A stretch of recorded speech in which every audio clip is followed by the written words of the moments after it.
So the next phase of the process is we're going to do some filler work, and there's always some filler work to do. So you would have seen that this door, I was messing around with files and things. It's pretty good as it is, but it still needs some work. And what I've done is taken the opportunity to get Terry back. How are we going, bud? Good, mate. Yourself? Good. So Terry's come along today to help me to explain the way the industry works now. So the industry keeps evolving and changing. Changing and smash repairs all the time. Yeah, and what I want to do is show you some of the things that the premium shops would be doing, and we've been fortunate enough, we've got the latest kit from Merca. Yep. And as part of that, and you've been telling me about this for a couple of years, the new square block. I love it. Yeah, so it's electric, so it's like what we're used to seeing, the old, you know, the Whizzer, been around forever. So same technology, but it's a square block. So Terry's just going to take us through the process of using this block to do normal filler work, where normally I would be looking to try and use something like this. So we're going to muck straight in, and I've got two good solid coats of epoxy urethane primer on here, the DP616. Yep. And we'll give that a bit of a clean up first, get some filler into it, and then get on with these products. Okay, so as Howard said, he's got this in epoxy already. We're now going to scour before we put body filler in with a red Scotch-Brite, which is equal to around 360 sandpaper. And we're using the Merca 5mm machine here. We actually can get an 8mm machine when you're sanding body filler.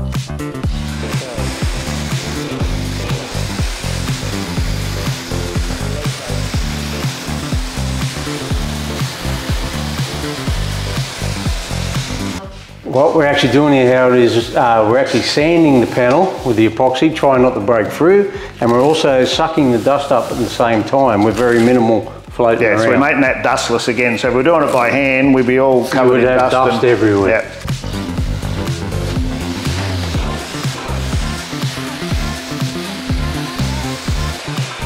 So two things for me out of that is, firstly, the round discs are available, which I've always been tearing off the square and making a mess.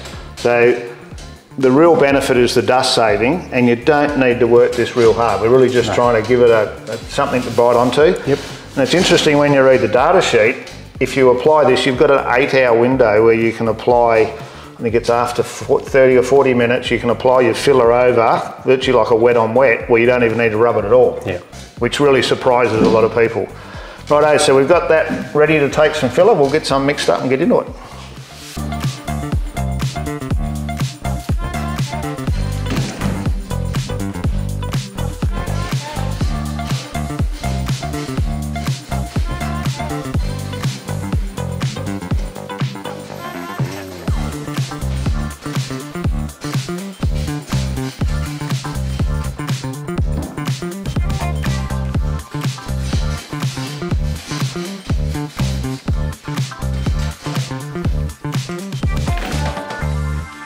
So that's a prep sole, Terry. So that sort of surprises me, because I'd probably blow it off with a hose and then hit it with the filler. So the reasoning behind going again with the prep sole again? A lot of the, we've sucked a lot of dust up with the dust extraction. Yep. Like you just said, otherwise you're just going to be blowing that dust everywhere. You have a nice clean workshop here. Yep, so that limits that airborne dust, and of course what we're breathing in as well. Exactly. Yep, okay. I will actually blow this off after I've done this as well. Yep. Get any dust out of the crevices and all that type of stuff, and yeah, I don't have dust going. So we'll just call you the clean man, will we? That's it. Cleaner we are, Howard, the better the job. Cool. So the filler we're going to use on this particular job, now I've used a lot of fillers over the years. The Start Line filler is obviously a PPG product, it's a PPG show. But I've used it before, we used it on Tailspin, and that car was back at Motorex this year after 7-8 years. And to be honest, we didn't do any work to it, it hadn't moved. I really like the product. We get caught up in all the different brands and what's the flavour of the month. We're doing this one start to finish in PPG, so it'll be in the Start Line.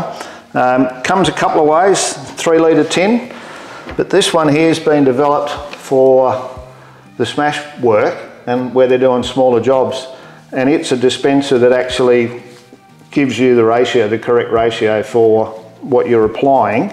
And I think for someone that's doing bits and pieces or not sure about the mixing ratios, it's probably not a bad option. So that's been around for a while, Terry? Yeah, that's been around for a fair few years now, and that is a great option for people that are not sure on how they're mixing, because that there is 2% to that container. Yeah. So we're getting correct mix. It's the right ratio every time.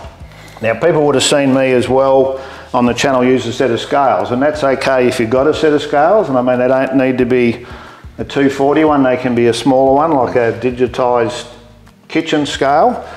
And I'll actually put this up on our website on asteldesign.com as a PDF, but I've got a 2% and a 1.5. So by the data sheet, 2% is the correct one.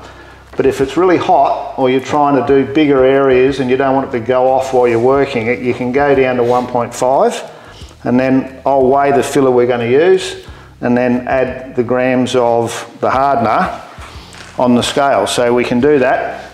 So that's something I've been doing for a while. The other thing is mixing boards. I use like a plasterer's trowel, like this, where I apply my filler and I can handle it. You see a lot of panel beaters, they'll use a bit of glass. A lot of people use a glass window. These have been developed, which I think are a really good idea. I've used them up at the centre, whereby you can mix your filler on the board and then dispense of it. So it just pulls off as you finish. No cleanup. No cleanup. So we're going to use those with what we're doing today. And then someone made a comment about my nice coloured rag when we were cleaning the other day. It's because I'd run out. Once again, these are the Mercer brand. You can buy proper cloths that are designed for doing this sort of work that don't leave lint. They don't have anything left over in them, like the colours or all the different things you get in a bit of rag from out of the rag bag. So you can use those as well. So we're going to put all those products together now, get it in the panel and show you how some of this sanding stuff works.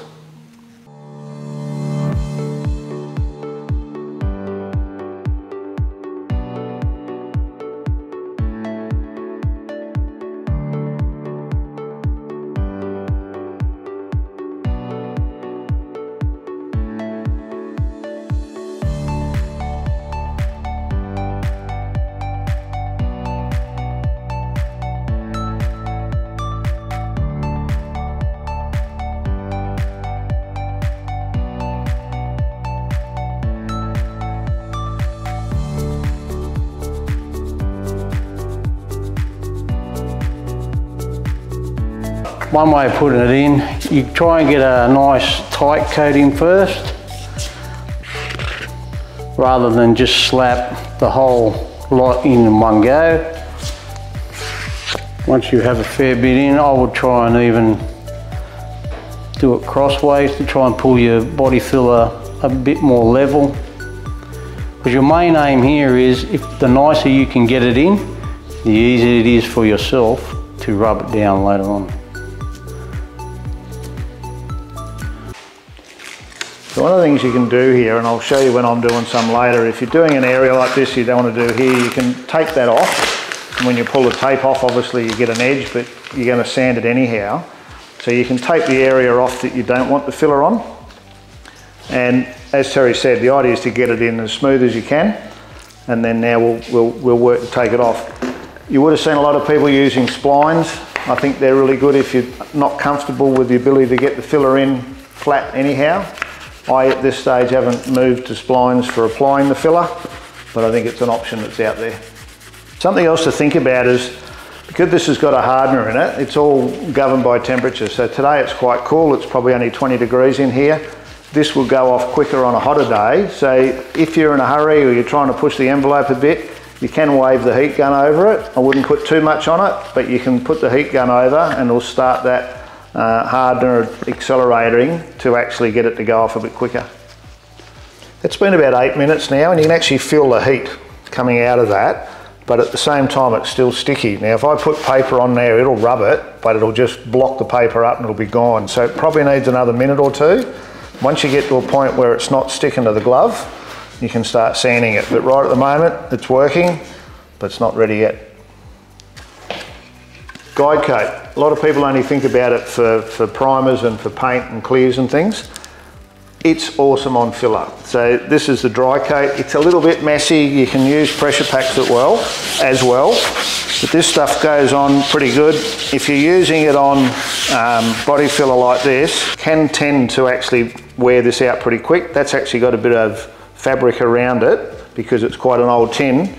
We'll get that in and get Terry on the job.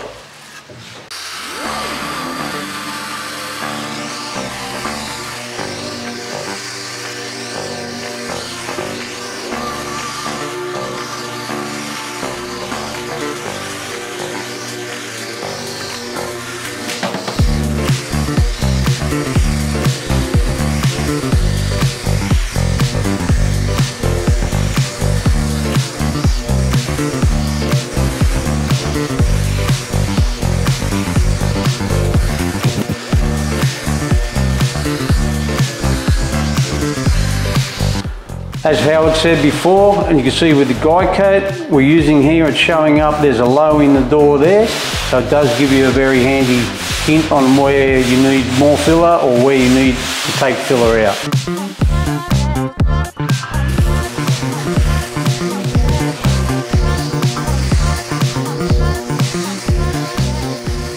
So now Terry, the fact that that's such a small oscillation, this feels pretty smooth to me.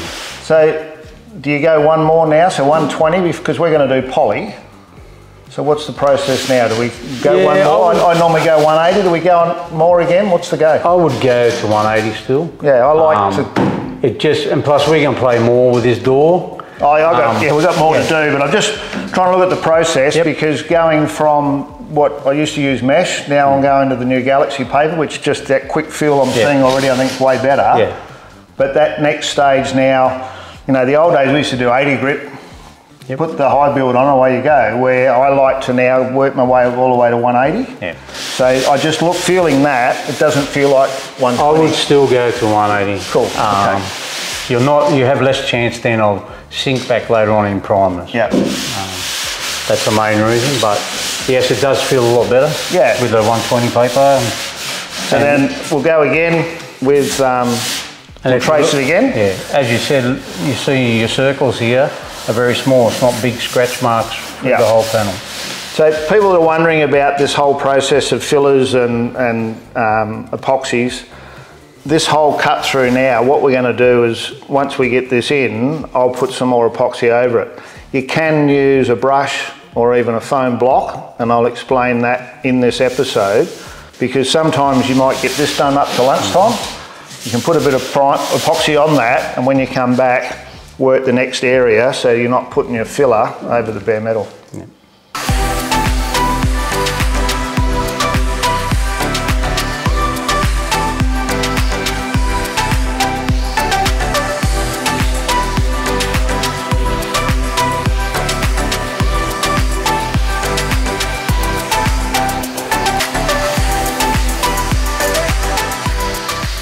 Righto, so we're at a point now where Terry's got that all flat, feels nice, and you can see the taper now where we've gone from the steel to the epoxy and then into the filler.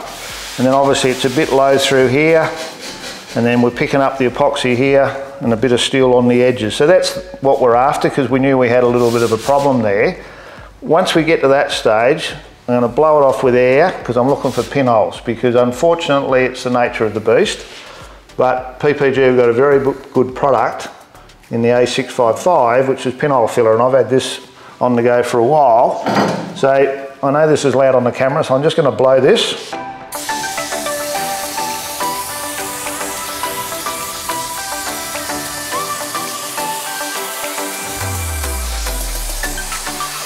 And although we try really hard, you're always going to end up with a few pinholes. And if you have a look closely here, some of these are a bit deeper than I would use this on.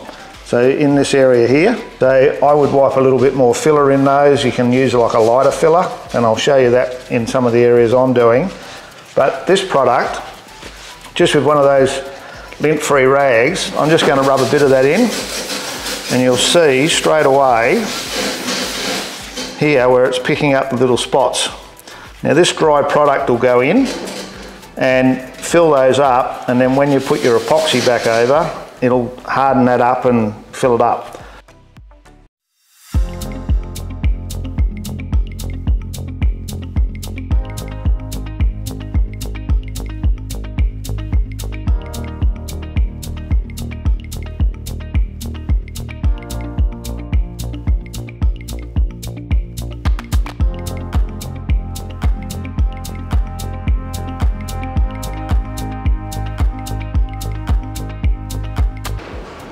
Righto, that's a couple more jobs done. So that's that little bit of filler that we're playing with Terry. So I just sealed that back up again because I'll do that door when it's on the car. And then we've got all of that bonnet prepped up, all done.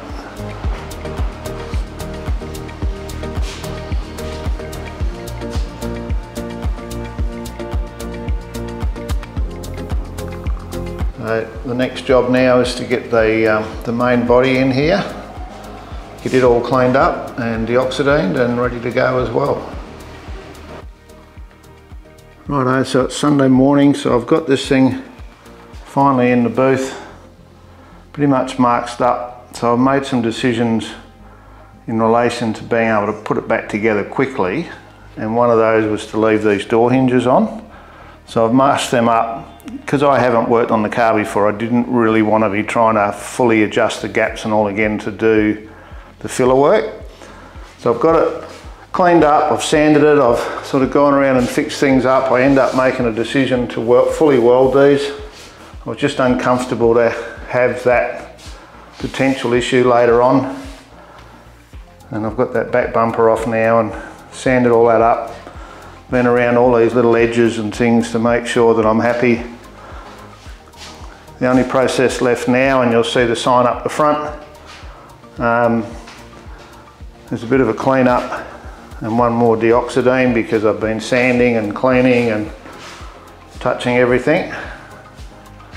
And then I haven't done anything to that firewall yet, so we'll decide to clean up. So I'll go around now. We need to do a prep sole, then our deox, run the tack rag over it, and then hit it with some DP616 epoxy urethane primer.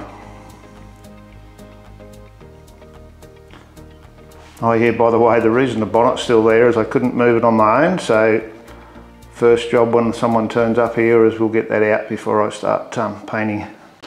Righto, so ready to rock and roll. So this morning I've done all the things I said I was going to do yesterday, and it's taken me a couple of hours. I'm all prepped up, just mixing the paint up now. So I'm going to hit it with 2 medium coats of DP616 epoxy urethane primer in the Deltron range, and then that'll let us put the car back together so we can actually get to do some filler work.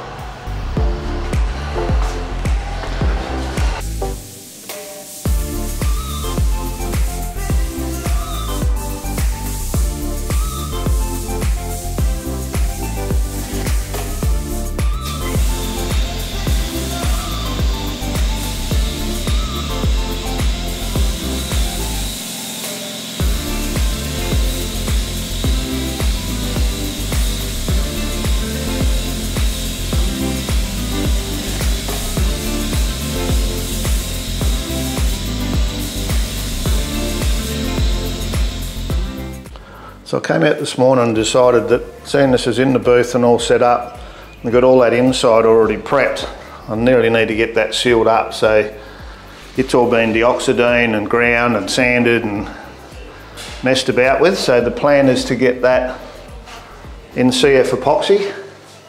So I've only done just enough mask for me to not get too much overspray on the outside. But primarily we're just going to seal it up now, and then later on I'll add the stone guard and a bit of colour just to seal it up 100%. At the moment I just want to stop it rusting. So it's all prepped, so now's the chance. It's been a privilege to have worked for so many years with PPG. With their help over the last 25 years, we've been able to come up with some of the best paint in Australia. And I can say that from experience, having worked on things like Tailspin and also Boss XC, working with these guys to actually come up with the sort of finish we need on some of the cars that you can see there. Whether that's with their help or on my own, we've achieved some unbelievable results with such a great product. Thank you, PPG.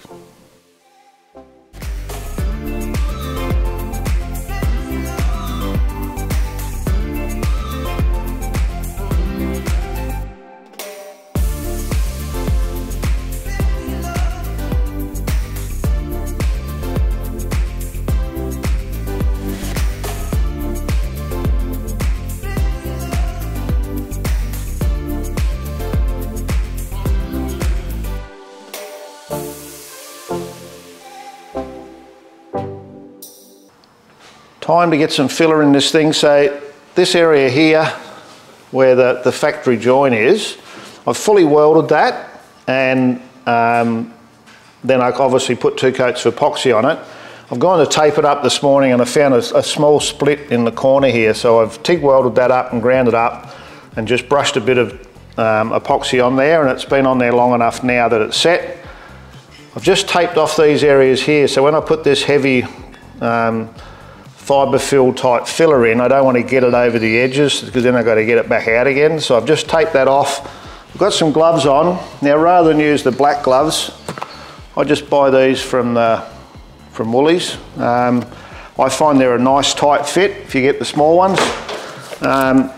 When I'm doing filler work, I can use my fingers as well. I find them really good. And every time I use the filler, I put a set on, throw them out. They used to be really cheap. They're getting a bit dearer nowadays, but so is everything else. So the filler I'm going to use is the Septone brand, and I've got no particular tie to that except for the fact that I've used it on a lot of cars and I've never had any issues with it, so I'm going to continue to use it. And I'm just going to weigh that on the scales. So I'll just zero the scale using my board that I normally use. So I'll just grab some of that. Now you can see when I do this how it's got that hair hanging off it. You can see there, so it's actually got fiberglass hair, for want of a better word. I think they call it something else within it. So we'll just put some of that on there. So that's 57. I reckon that'll be enough to do one side. So I'll get rid of that now, go to my sheet, and I need 0.8.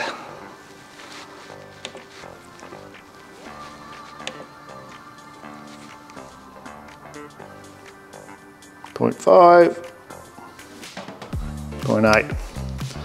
So that'll be the correct amount of hardener.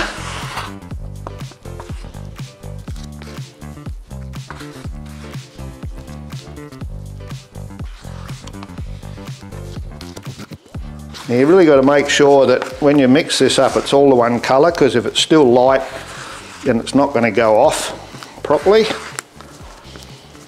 Now one of the hard parts about this particular product, because it's got that fiberglass impregnated in it, it tends to want to air bubble a bit, so you've got to push it in pretty hard. You can see now that's got that nice red consistency.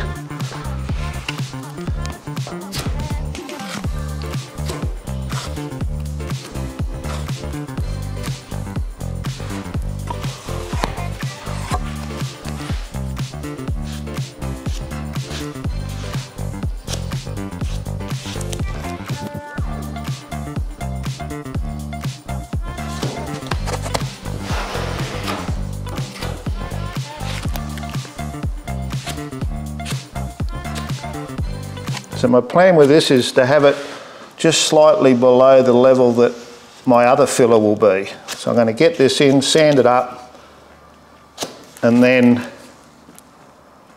put some epoxy over it. Like I said, it's a little bit painful to put in.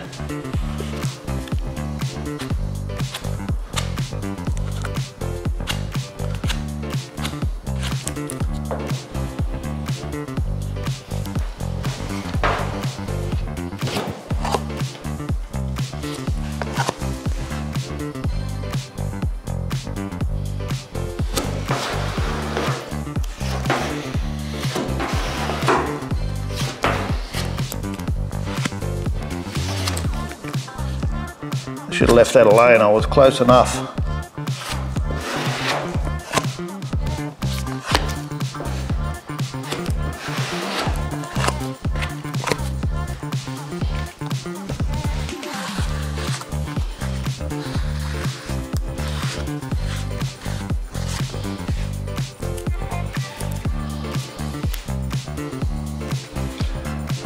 Righto, so that's about it. I'm not trying to get it too full. So I'm going to sand it back now and then I'll have some filler over it. I just don't like to put normal filler in, you know, more than 2 or 3 mil thick, and it was clearly going to be more than that.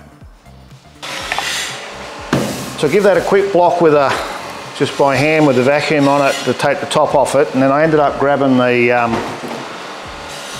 whizzer and run over it with some 120, and now I've just got a wire brush, and I just like to run over it with a wire brush just in case there's a little pinhole that's just under the surface. And this has gone in better than I would normally do it, so I blow it out with air, and I'm just going to mix up a little bit more and just try and get the resin and fill a few of those holes. And if we have a quick look on the other side, you'll see that I haven't really got enough in there, so I'm going to put a little bit more in here and get that ready, and then I'm going to hit that with some epoxy again, and then I'll be ready this afternoon to start putting my normal filler over the top of that epoxy. Right, so I put a little bit more back in there and it looks way better now. So I'm going to let, while that's going off, I've just sanded the roof with a bit of Merlon with the burgundy. So it's the equivalent of a 360 in Scotch-Brite on the machine. So I've run that over, I've just wiped it over with Prepsol. Now the roof's pretty good, but I just feel a little bit uncomfortable about, you know, how good it is or it isn't. And this is a trick you can do. If you get your Prepsol and put plenty of pressure in your bottle and get a nice wide spray, I'll do the other side, you can give what I class as a Prepsol shine.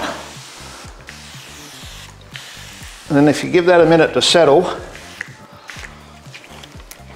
you'll be able to pick up whether you've got any dents in your roof or not. So that's still going to settle. It's going to take a little bit longer. Now I knew I had a couple along here. You can see one there. Now see those marks there? That'd be a handprint from someone leaning on the car when we're putting the doors back on. So that's why it's so critical to clean, clean, clean. So holding it there, you can see the fluoros. As you move around, you'll be able to tell whether you've got any major fill dents that you need to fill.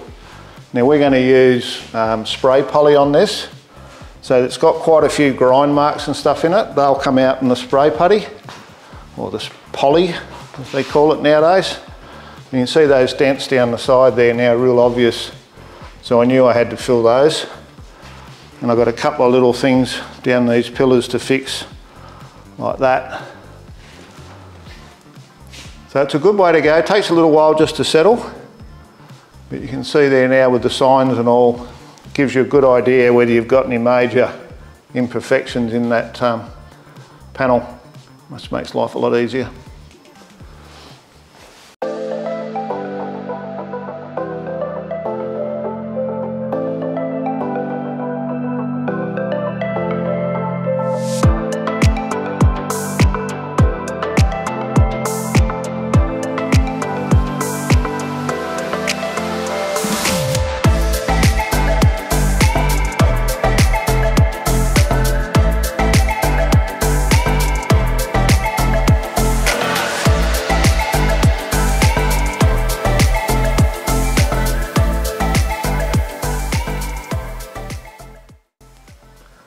Righto, so I finished up that heavy filler the other day, and I've now put a couple of coats of epoxy on there. So I did that sort of at the end of the day, and what I'm going to do now is just use the Merca, so the burgundy, so it's the equivalent of a 360. So I'm just going to give that a quick scuff up.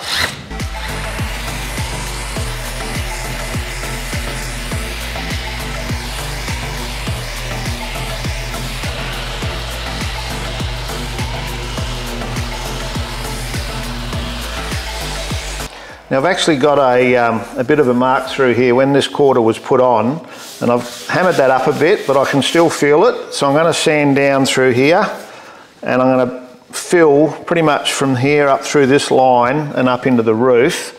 And I've got to put the shape into here that would have been done with the lead at the factory. So I'll just sand that up, and then I'll mix some filler up and we'll get into it. Now that I've sanded that, there's not much dust on there, but there is some, so I'm just going to clean it off with some Prepsol. You can buy like a degreasing cloth that's specifically made for this sort of work, so they're lint-free. The Merca range, PPG's just started stocking those, so I've started using those, and they're really good.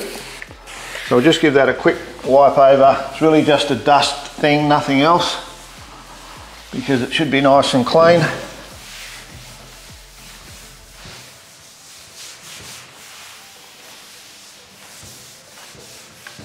I'll just pull all that off there, and I'll now blow that off with some air, dry it out, mix the filler up, and we'll get it in there.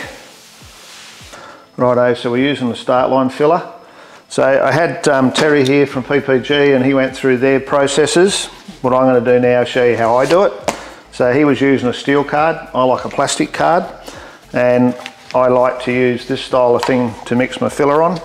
So I'm just going to grab what I think I need, and I'm going to weigh that. So I'd already zeroed the scale, so I've got 107. So I'm going to go to my sheet here, and that tells me I need 2.1. So I'll zero that up, and then I'll put me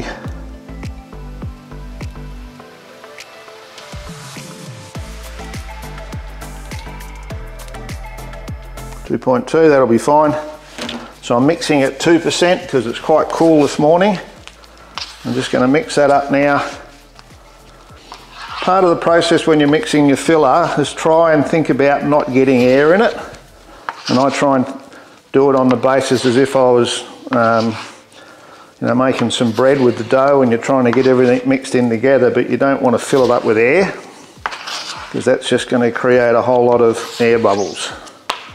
So we don't want any bits that aren't the same colour. So that's looking pretty good now. And then I'm going to lay that in. Part of the process here is to get plenty of pressure on it. So I'm just going to throw that in there and make sure that I've got it pushed in nice and firm. Now it might feel a bit strange that when you're doing this that the panel's really smooth and how's it going to stick, but the products are all designed to go together, and they will stick to each other. So you don't need to have sort of the old theory of having 36 grit scratches and all that sort of stuff to make the filler stick, because these are designed to work together.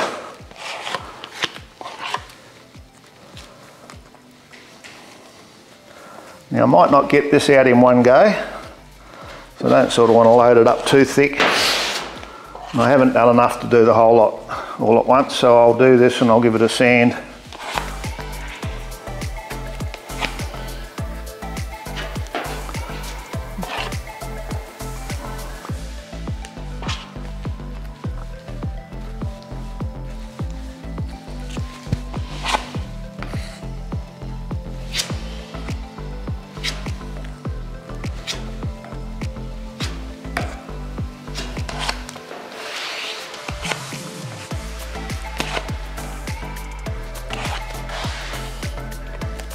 This is quite a technical one to get in.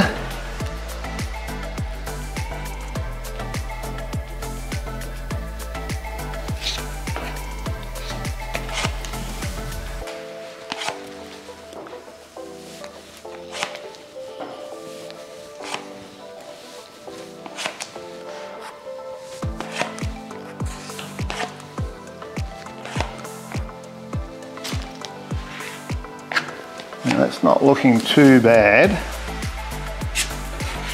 And I've found over the years that if you try and make it perfect, you make it worse.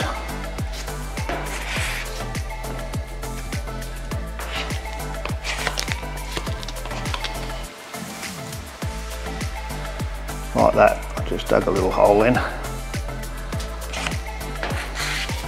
All right, I'm going to leave that alone now.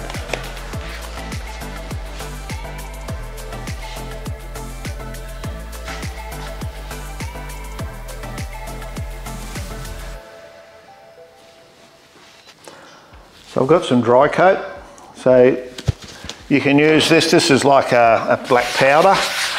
Can be a little bit messy. I don't mind it as a product. The other option is to use like a pressure pack with some sort of black, normally like an acrylic, just a straight acrylic black, spray it on. I find it does block the paper a little bit where this doesn't. So that filler now is quite warm. It's been about 10 minutes. So I've got a bit of paper I'd already used, some 80 grit, and I'm going to just take the top off that now because it might clog the paper a little bit. So that's just going to save me on a piece of paper.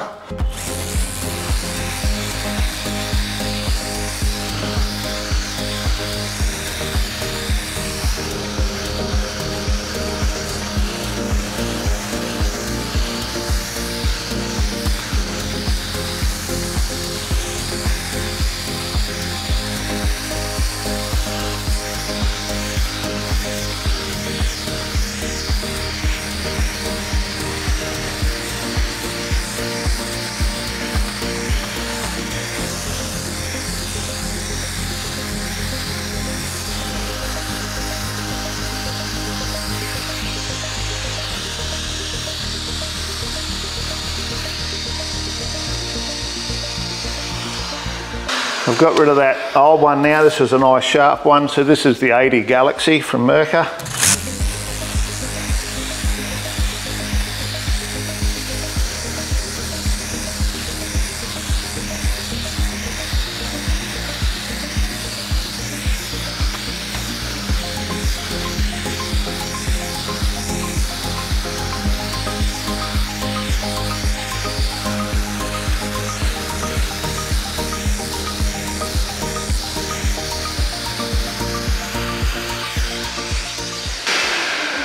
Now what I'm going to do here is I'm looking for some to get through to the primer, so I've just hit it here because I know this area here doesn't need any fill, but through here I do, and through this face where the factory lead would have been. So my plan is to try and get this nice curve happening, and I'm probably going to end up a little bit low through here, but I need to get some shape, keep chasing it with my hand. And you'll find if you're doing this and you're struggling to feel what's going on, it'll always feel better when you're dragging your hand back towards you. So I'm just going to work that up a bit more.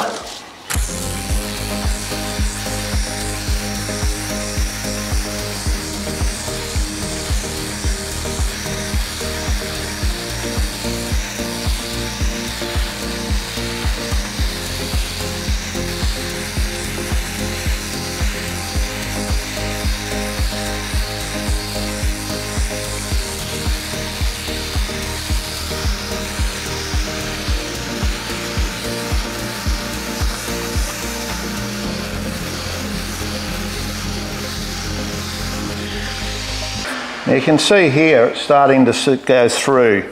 So I'm not sure from behind the camera whether you can see that, but I'm starting to see that getting really thin, so I know that I'm a bit low here. So I'm just going to stay away from that because I'm going to put some more in because I really don't want to break through the bare metal.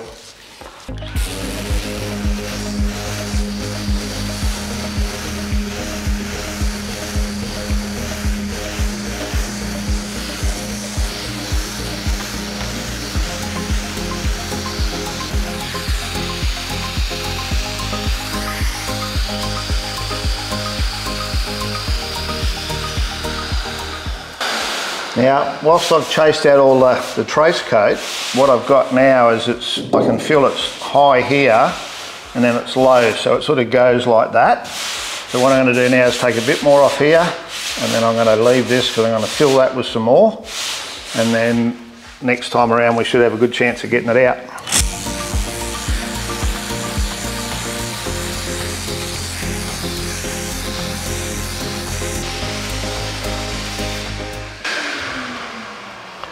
Now I've got a couple of high spots here, and because I know when I sand this back I'm going to go back to bare metal there, I'm going to put filler over that, over the bare metal, because I know that when I sand it I'm going to sand it all back off again, and then before I do my final finish up I'm going to have to reprime those bare spots.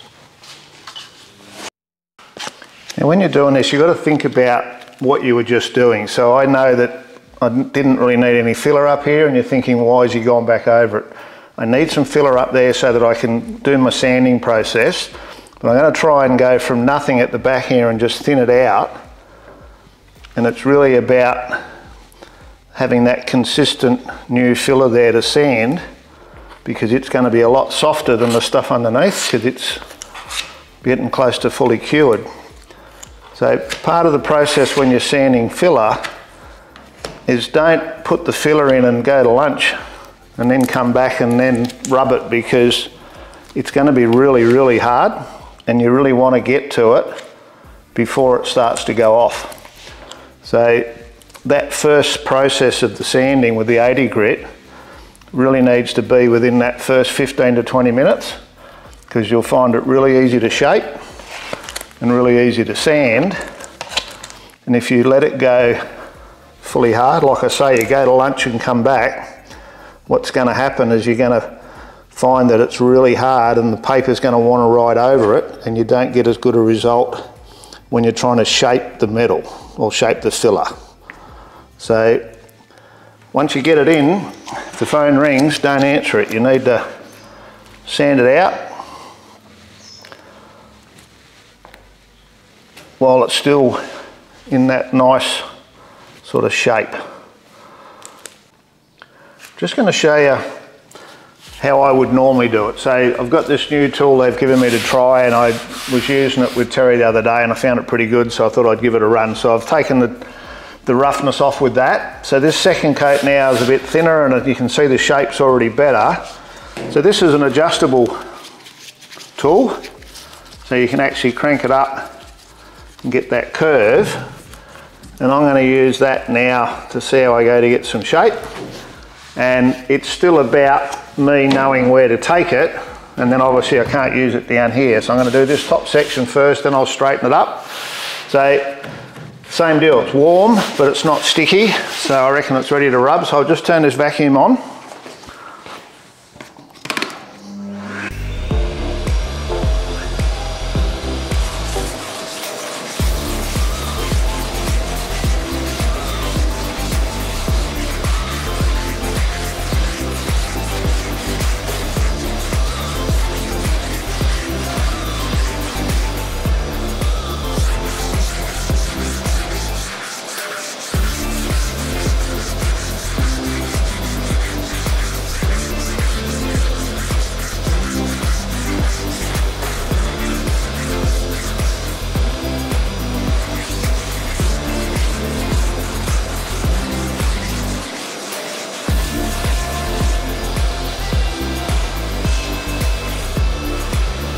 So as you can see, that won't turn off now. I've just cut right back through here, and I'm trying to get this, and that's a nice shape coming into there, and I'm low here. So I'm just going to take a bit more out.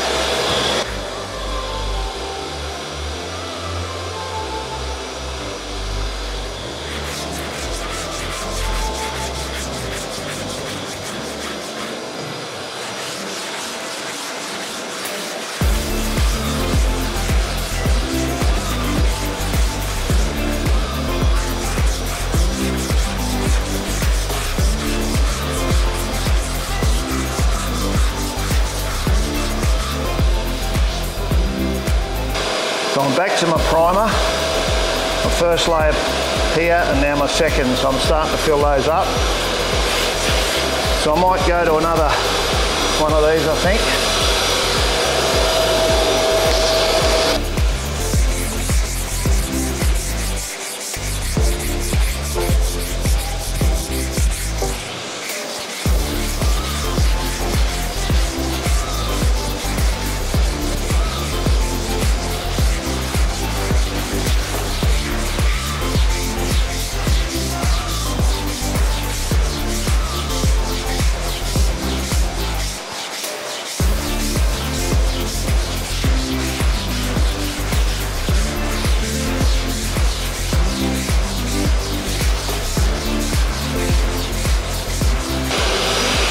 And as you can see, that's working really good, but it's a bit more of a workout on the body than it is if you're using the other one. I think I'm going to stay with this for now.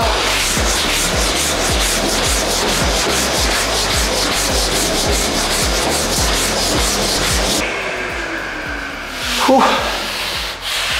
Catch my breath a bit now, so that's feeling really nice. It's a little bit full here. I might even try and tap that down a bit, but I don't think so. But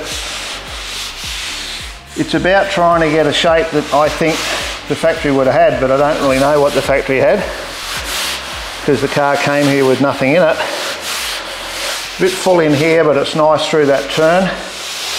And I need to get myself back to that bit of bare metal I had. But in general terms, it's not bad. So I'm just going to persevere with that. I'll get it. I'm starting to see primer here, so I'm going to go to 120 because I don't want to use the 80 and rip all of the primer apart. I've just gone back to some 120 on this machine now, try and save the arms a bit.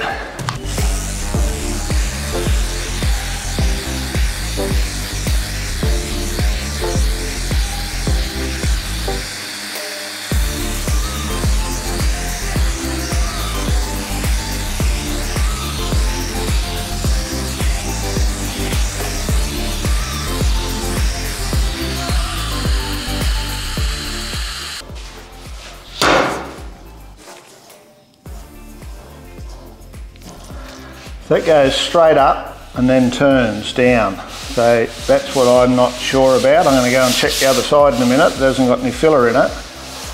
But if this was a Falcon coupe, that would flow all the way down. But I'm thinking you got a flat panel here, relatively flat one here. It's just got to have a radius here now to fold into this panel. So at the moment, that all feels really nice through there. Really good. Got those couple of highs back that I was chasing out. A little bit full in here still, so I'll sand a bit more out of there, and then I'd be thinking about giving that another coat of epoxy because I reckon I'm just about done, because we're going to use poly on this. So we're going to use a spray polyester, which is like a filler in the spray gun. So I'm just looking to get it 99%. So I'll do a little bit more there and we should be good. Now sometimes things don't quite go how you would like them to go. So these couple of high spots here, I'm thinking they're a little bit too high. Now, the quarters have been, these are new quarters and the original roof, so they would have been levered up a bit and then welded all back together. And I'm just tapping these down a little bit, so I thought I'd get the camera out and show you. So, once again, you know, a flat hammer with the round edges on it. And I'm just trying to give it what I class as a dead blow. So I'm just trying to hit it, and as I hit it, I just let it slide off so that it's not a bounce. I don't want to put dents in it, so I'm just trying to get it to go down a mil or two. So it's like a dead blow. And you'll hear on this point here, it won't go because it's solid. But here, I can tell it's hollow underneath. And you'll see me also, sometimes I'll put a bit of weight on it with my thumb or my fingers, just to get it to try and stay down a bit. Now I can feel that's gone down enough that this is now a little bit high, and the reason I'm doing it is I just felt it was too square, where now I've got a knot that feels really nice, and it feels pretty good through here. I can take a bit more off there and a little bit more off here because I'm not riding on that the bare metal that you see there. So it's getting pretty close now. I'm not far away, running a little bit of 180 over it with the machine. And then once I get the other side done, I'll hit that with a bit of DP616 epoxy so that I can then go on and do other areas and not leave these bare metal areas out to the air. Right, so I've got this side mostly done, so you can see there the quarter is still really good, but it had a little bit of a crease down through here. You can sort of see that line running down through there. And then I've moulded that into the roof hopefully. And then this door skin had a few issues that I've sorted out, and now our door gap here come out pretty good, not too much filler, which is nice. And then the front of this guard is pretty good as well. So I've just put a bit of mask on there I want to get some DP616 epoxy urethane primer on that now so that it can sit over the weekend without any bare metal being exposed. I'm ready to put the epoxy on now, and I just thought I'd do a little recap. So you'll see all the bolt work that I've already done, and what I've done then is I've just grabbed the oscillator with some 180 with the soft pad on it, and I've just run that over everywhere just to get sort of rid of the roughness and the 120 and the 180 where I've been working it. and I'm more doing that just to make sure I haven't got any little nibs and stuff on there. So I'm not trying to take a lot off, I'm just trying to clean it up. Once I've done that, I've gone over with the pinhole, which you see me demonstrate that as well. So I've gone over that, all those areas with the pinhole filler, blown it off with air, and I've just grabbed an old tack rag that I've got in the booth here with the air gun, and I've gone over to make sure there's no little dags of this stuff left as well, and any dust that's left. And I'm just now going to prime myself to here, down and around, seal that up so that I can start working forward and do some of the other areas. So I'm really happy with the way that's come out. So remembering that this is body filler just with a very light coat of epoxy, so 2 medium coats to seal it up, and this now lets me move on and do the other areas, but it's enough sheen on it. So what I'm doing is mixing it to the normal rate, but I'm using a 1.3 nozzle on the gun, and that just lays it down a little bit flatter. And you can see there's a little slight variation in the body line here, and that's filler work, so that's just something I can work on.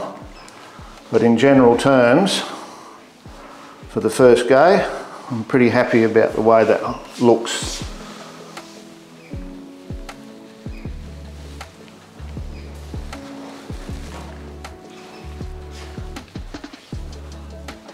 That transition through there looks pretty nice. A little bit of something just there you can see, but that's why we now go to either a high build primer or a poly filler, a spray poly filler. So we'll just see how it comes out and see how much build thickness we're going to need to what product we use. Righto, so I've moved up the front now, so I'm just going to do a bit of work here because factory there's a join through here and none of it was lining up. So I spoke with Adam and we decided we'd weld this all together because it's one piece from the factory but spot welded in the back and then a body line. So we've got rid of the body line, and what you're looking at there now is all in steel with a coat of epoxy on it. So I'm just going to put some filler in here now just to tidy up some of the loose ends and to make these nice and round so they match the lights, and I'll work you through that process. And the reason I wanted to do that now on the camera is to show you how I would rub all these little round edges with the filler and try and do that as quick as we can. Righto, so I've just mixed up a bit there, I've just mixed up 35. So we'll throw that in.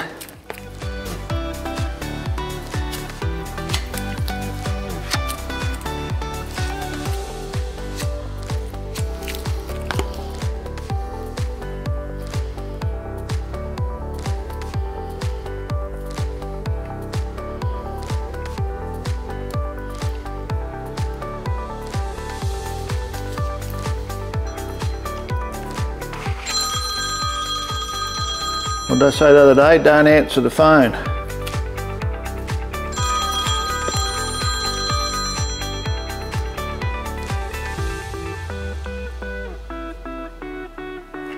And that's not looking real flash, but it's going to give me a start. And the reason I've gone all the way up in the back here is we had to cut and shut some of that to get it to line up.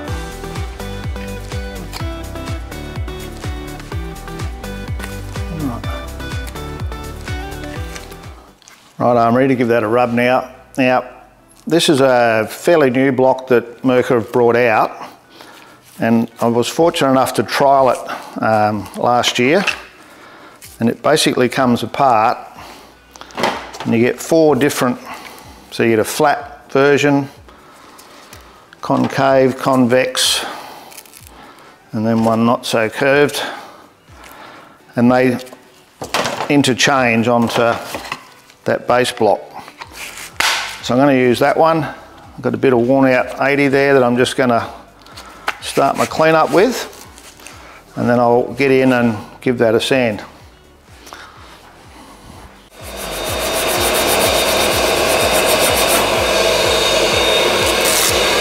So I've been messing around too long with that, and it's gone off more than I would have liked. So it's a bit harder than I would like to be trying to rub.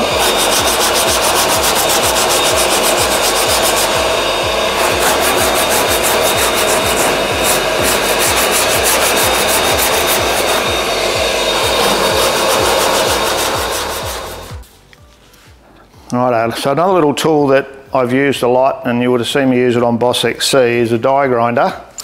And I've just got a shaft, so that's like a Phillips head bit, and on the end that would normally go into the drill, I've put a slot in that, and that slot is to take a piece of sandpaper. Now I haven't used this Galaxy paper for this job before, but I'm going to give it a go. I'm just going to cut a piece down the middle, and then I'm going to put that on there and roll it up. And obviously the longer you make the paper, the bigger the circle will get. And then you just need a bit of insulation tape to stop that flapping around. So I'll just tape that on there like that. And then I'm going to put that on the air hose. And the trick is trying to control the speed a bit, and I'll more often than not just grab hold of the hose so that I can control how fast that's spinning. And when you get into these reverse curves,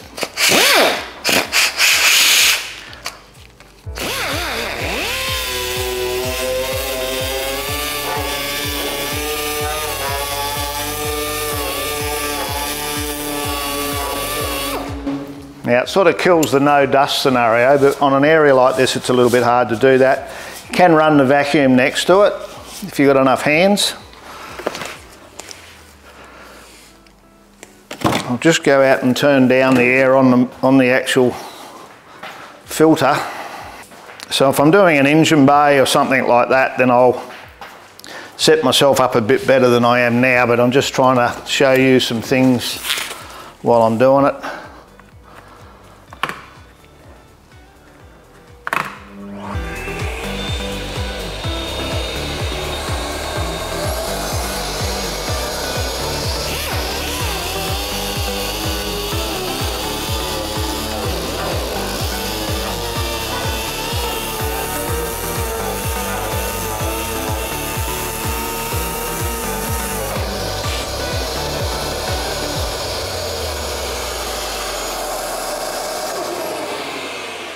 Now that's cutting really good with 120, and I could probably go back a bit and maybe a little bit bigger to get a better job, but that's the process. And then besides doing that, by doing it by hand, I would grab one of the many blocks I have here and try and find something I might have reshaped for a job. So even something like that. Now that's a glue stick, so it's nice and flexible and it's round. So I could take something like that, get a bit of 120 and wrap it around. And that's really about what it's like, to try and work out what's going to work best to get the result.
Now, as you can tell, a job like this can be a bit of a nightmare. So, you know, I've got bare metal everywhere, you know, and by the letter of the law, we should be putting some epoxy on those before we put any more filler on.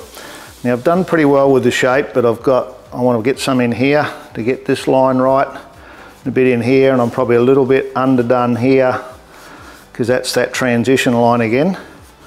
So what I'm going to do is sand up all the loose edges, and then I'll probably get the brush out and give that a little brush up. Then I'll go over a different part of the nose cone, start working on that. While I'm doing that, this will dry. I can then come back to this and put some more in it. A little bit time consuming, but if you want to do a job that's going to last a long time, then you need to make sure that we're avoiding that bare metal wherever we can. So I've just gone out and mixed up just 50 ml of the epoxy urethane, and I've got just a brand new cheap brush I buy at Bunnings that are like $1, and the container I've got that in is, I buy them, they're a takeaway container, like, you know, from the fish shop or the chicken shop, and then you can effectively just paint that on, just as simple as that. Now I've blown that off to make sure there's no sort of loose dust or anything on there. Now I don't need to paint all of it, I don't need to paint where the filler is, but if you feel like you need to get a bit of a look on how your lines are going, when you put it on the filler you'll see it soaks in pretty quick. So it doesn't need a lot, just enough for a cover.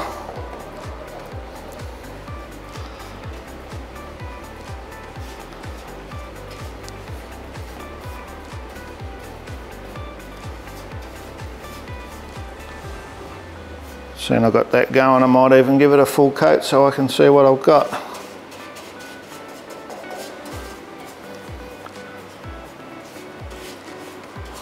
Now I don't add any thinner when I'm going to brush it on, because the thinning process I believe is really only there to get it to go through the gun properly. So that way it dries a little bit quicker as well.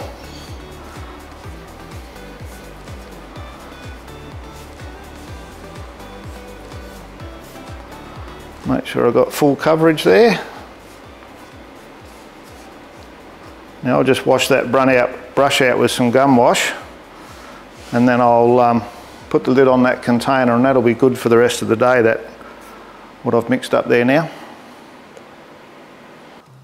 Well, that's pretty much a wrap for this time around. So as you can see, I'm still doing filler work, but it's pretty much repetition now, so I'm not going to keep going with that. It's just going to pad it out too much. So the next episode, I'll be talking to John Aristis up at PPG, and we'll be covering some of the different versions of primers and epoxies and all those different things.